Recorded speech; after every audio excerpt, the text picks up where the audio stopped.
Hey, we got some emails. That we did. We got 2 emails. I'm super excited about them. One is a little bit of counterpoint to our position on Shadow Man. Good. Want to read it? I do want to read it. So I think it's important for debate. And I'm glad that somebody did write in and tell us how they felt. So this is from Glenn Clark, who has listened to since the beginning of our show, and he's a great listener, and we're glad to have him listening. I already know that there's probably nothing I can say to change the majority's mind about this group of books, but I thought I would send in my rebuttal on why I like this book.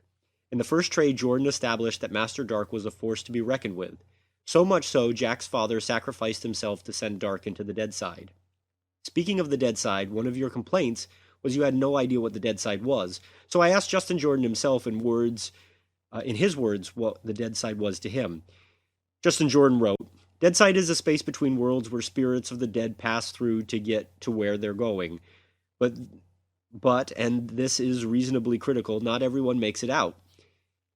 It has natives of its own. Jaunty is one, which that's great to know. That answers one of our questions, or at least was when I wrote him, and gets things traveling to and from. It's shaped by human minds to some extent, so the look and shape of the dead side reflects the human world.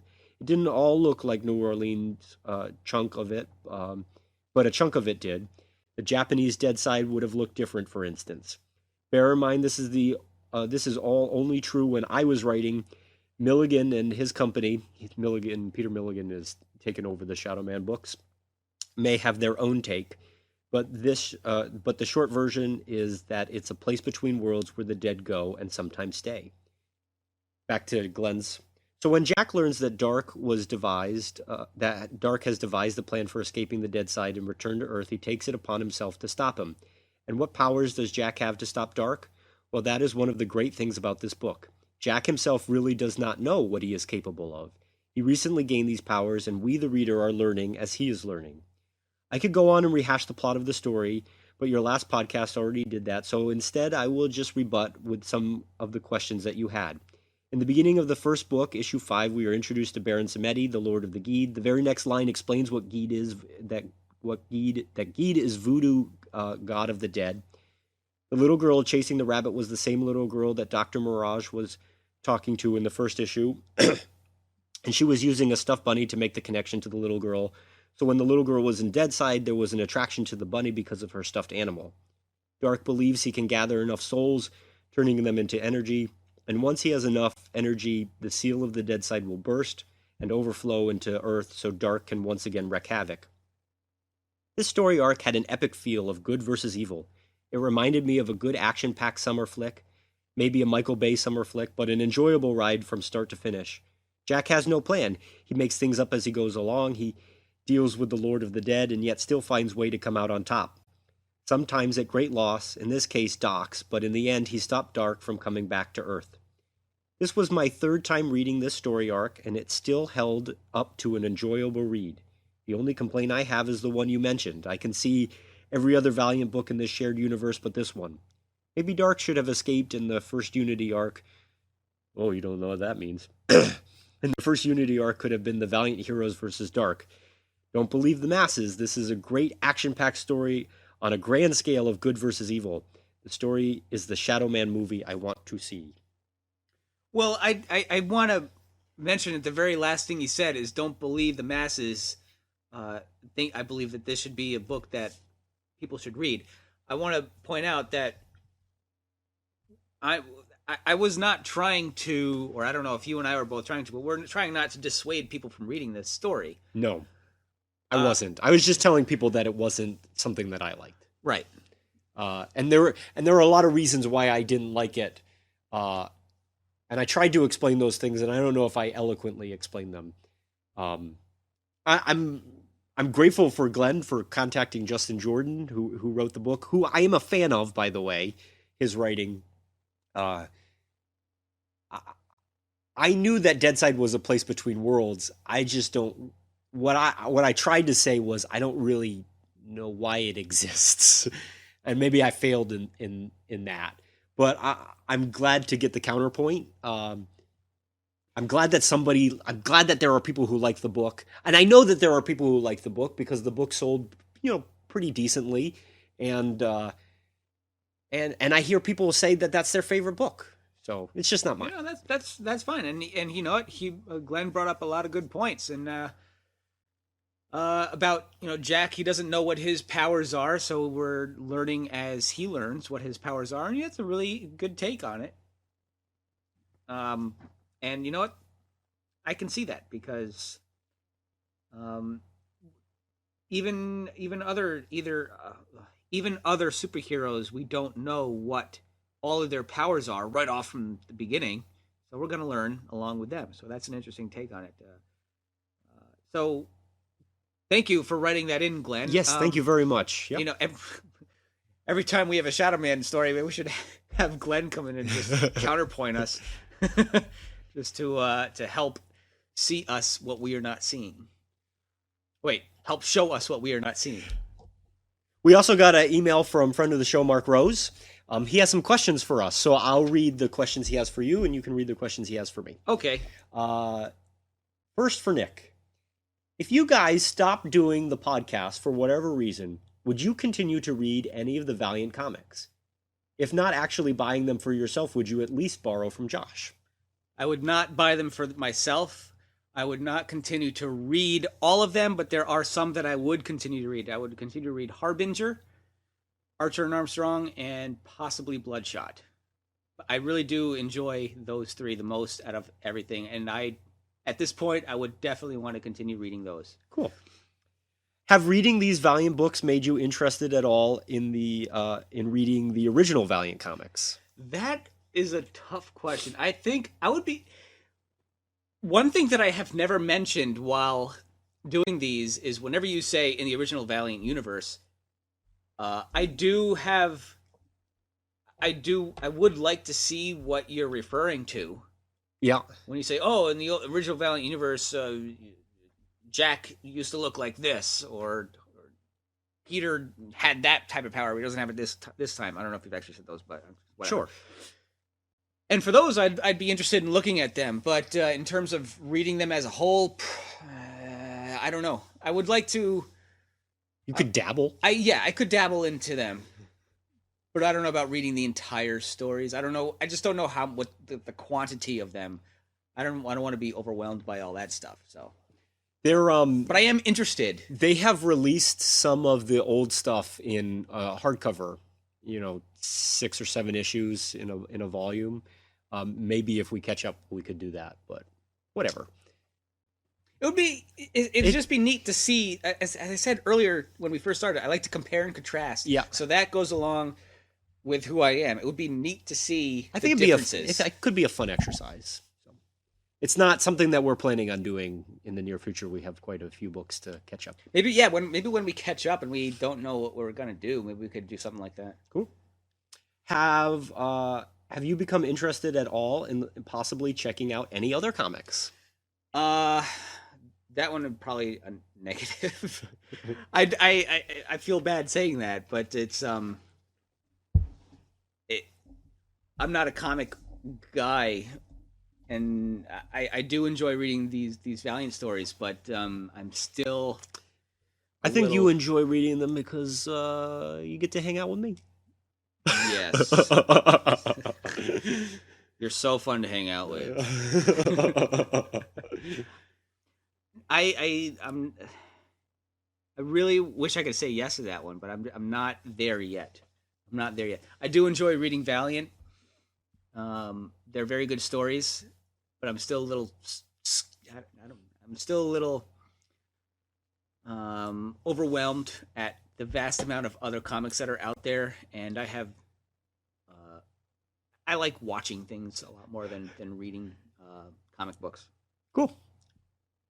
So, but I do want to let Mark know that I am really enjoying the comics that we're reading, and I look forward to more podcasts. Great. Because this is fun. All right. Now it's questions for you. What is the most surprising reaction that Nick has had to reading Valiant comics? For example, Has he liked a character you thought he was going to hate?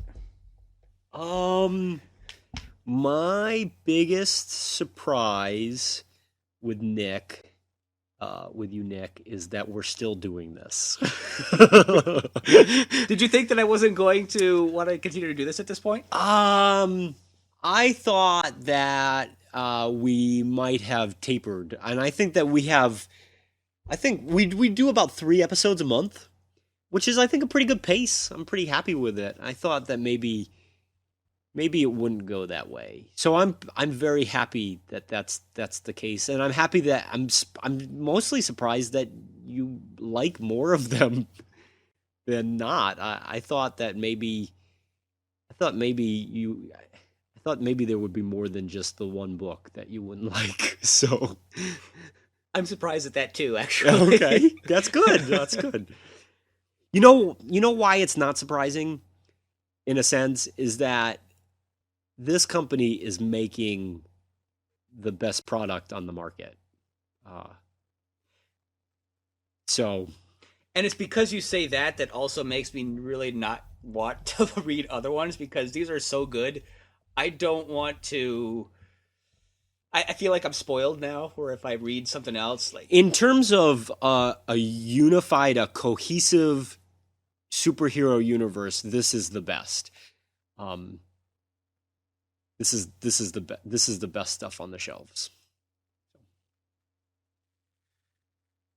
And the other question the Mark has for you is, outside of the Valiant books, what are some of your other favorite comics that you're following right now?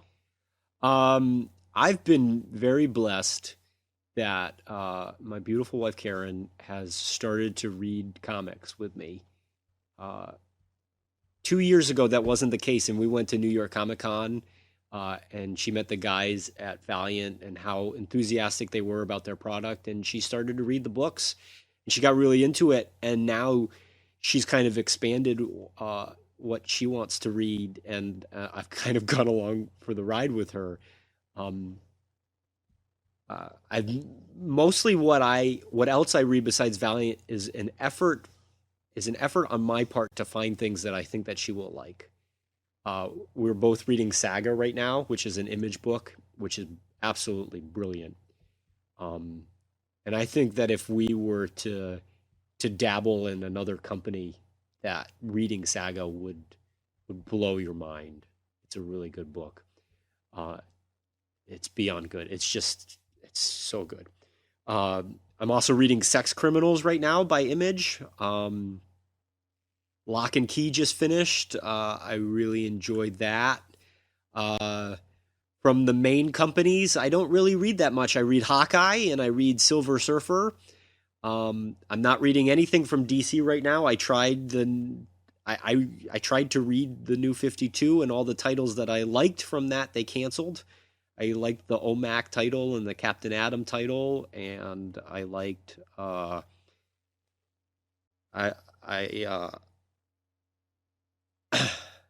uh, all the titles that I liked they canceled, so that's a bummer. And I'm also reading the Dynamite Gold Key books, which is Turok, Dinosaur Hunter, Magnus Robot Fighter, Solar Man of the Atom, and Doctor Spectre. And I'm reading those for a couple reasons. I have a great attachment to those characters. I also do a podcast with another gentleman named Paul through the Cultural Wormhole Network called Gold Key Future, and we talk about those books. And I just have a loyalty to those characters as well. The Magnus book in particular is very good. I'd like to expand off something that you just said, Yeah. which is DC and Marvel. Yeah. I have another question for you. Yeah. Do you favor one more than the other? Because I know that that's a giant war between the two. So when I was growing up, Dad bought Marvel comics, so I would buy DC comics with my allowance because he was a Marvel guy, and he's always liked Marvel more. So I kind of became a DC guy. I know a lot more about the DC universe than I do the Marvel universe. So when the Marvel movies are coming out, I have to reluctantly tell Brady that I don't really know what's happening in the stories as much because I just don't have the history with the characters. And I wish DC was making better movies so that I could enjoy them more, because those movies they're all just brooding characters. They don't know how to make somebody exciting, like in Guardians of the Galaxy, which is a great movie. So I have more history with DC, but right now I'm buying 2 Marvel titles monthly, and I'm not buying any DC titles monthly. So you're not really a fanboy of one of the other. No, I think that's the way to go. yeah, I Valiant's my team in that sense, but I like what they're putting out. And you asked me, why do you keep buying Shadow Man? And I think if it was the other way around, where if like one title was good and the other 8 were not good, then I wouldn't be buying Valiant. But I buy Shadow Man in the hopes that it's going to get better. For me, it's fine for other people. I tried really hard when DC relaunched their universe 2.5 years ago. They had 52 number ones. Wow. And I read every number 1 issue. And I read every number 2 issue. And I think I read every number 11 issue. And then I just stopped. There was a lot of garbage. And like I said, the titles that I liked out of those batches, they stopped making. And there's like 15 Batman titles, which is annoying. I know that the character is your best-selling character and that the movies have done well, but why are there 15 titles with Batman in them?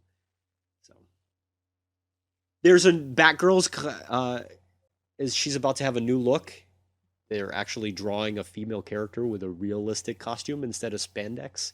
I think that I might pick up the first issue of that and see how it goes. Interesting. Thank you, Mark, for the questions. If you have any more, please send us some more and we'll answer them. So both Mark and Glenn, if you send me your mailing addresses, I'll send you something fun in the mail. I have some cool Valiant stuff that I'm happy to pass along. And thank you very much for emailing us. And you, listener, can also email us at vepodcast@gmail.com, or you can reach us on Twitter at vepodcast. Or our website, vepodcast.wordpress.com. We are on iTunes and Stitcher. We're part of the Comic Book Podcast Network. We're very happy to be part of that network.